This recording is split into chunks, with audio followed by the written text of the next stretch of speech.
Hi, this is Ron Nutter and welcome to another edition of Tech Bytes Product Reviews with Ron Nutter.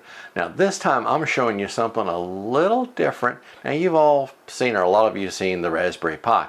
Well, by adding a little solid state sensor to it, known as a camera, you can make this a web camera, or if you've got a 3D printer, you can watch your 3D printer without having to sit right beside it.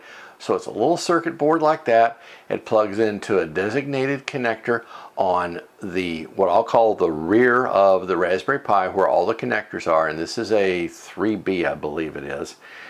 So what you'll want to do, there's a trick to the ribbon cable. They send two cables. I went with the longer one because I wasn't sure initially where this might get mounted.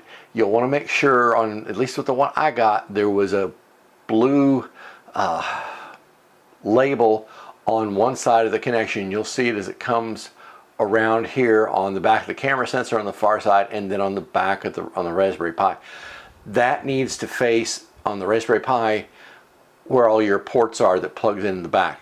On the camera, it needs to face away from the camera sensor. Now, it's not real clear when you get this. Well, you know, there's not really any instructions to speak, at least with the one I got, but there is that one little trick, because if not, you're gonna beat yourself up with trying to figure out why this is not working.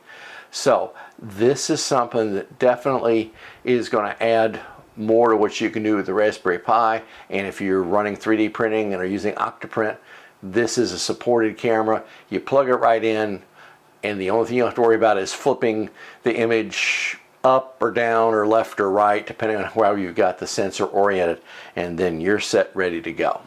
This is well worth looking into, and see about getting one for yourself today.